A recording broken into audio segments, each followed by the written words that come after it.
स्वागत है आप सभी का एक और एपिसोड में। मैं सईद खान और आप देख रहे हैं हकीकत इंडियन टीवी। दोस्तों, ये सरकार सत्र खत्म होने से एक दिन पहले एक ऐसा बिल लेके आई कि कोई भी सरकार इस तरह का बिल लाने के बारे में सोच भी नहीं सकती। और इस बिल का सीधा सीधा असर हमारे लोकतांत्रिक ढांचे पर होगा, यानी कि हमारे संविधान पर होगा।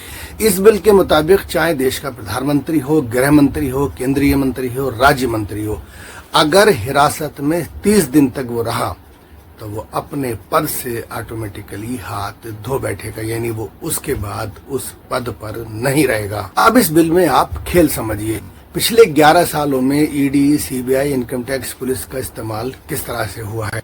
क्या ईडी प्रधानमंत्री, गृह मंत्री या किसी मुख्यमंत्री, इवन तक के किसी भारतीय जनता पार्टी के किसी सत्ता पक्ष के एमएलए पे भी कार्रवाई कर सकती है? क्या उसे उठाकर 30 दिन के लिए जेल में डाला जा सकता है? अब तक जितनी भी कार्रवाइयां हुई हैं वो ज्यादातर विपक्ष पर हुई हैं। बल्कि जिन विपक्षियों पर ईडी ने कार्रवाई की है, जब वो बीजेपी में आ जाते हैं या सहयोगी बन जाते हैं तो उनके ऊपर वो केस भी खत्म हो जाते हैं। इसका मतलब निशाने पे विपक्ष के नेता हैं और विपक्ष की सरकारें हैं। कई नेता ऐसे हैं जो किसी भी मामले में ईडी ने उन्हें अंदर किया, उसके बाद वो वापस आए तो दोबारा से मुख्यमंत्री या मंत्री बन गए। जैसे हेमंत सोरेन, अरविंद केजरीवाल जेल से बाहर आने के बाद दोबारा से उन्होंने सत्ता संभाली। इवन के वो जेल से भी कुछ दिन तक काम करते रहे। कानून के आने के बाद अगर किसी को उठा के जेल में डाल दिया गया और 30 दिन के अंदर उसकी जमानत नहीं हुई, जो कि नामुमकिन है, 30 दिन होते ही कितने हैं, कई बार तो जमानत के लिए सालों लग जाती हैं। और ईडी और सीबीआई और पुलिस इस तरह की उनके ऊपर धाराएं लगाती है कि 30 दिन में जमानत मिलना नामुमकिन हो जाता है। अगर 30 दिन से ज्यादा वो जेल में रहे तो वो अपने पद से भी मुक्त हो ही जाएंगे। आप किसी भी मुख्यमंत्री को जेल में डाल दीजिए, 30 दिन से ज्यादा रखिए, उसका पद ऑटोमेटिकली चला जाएगा। पार्टी में उथल पुथल होगी, या तो पार्टी को तोड़ दीजिए या पार्टी को अपने साथ मिला लीजिए और देश में सत्ता चलाइए, सत्ता का आनंद लीजिए। कई नेताओं ने तो इस बिल को फाड़कर अमित शाह की तरफ उछाल दिया।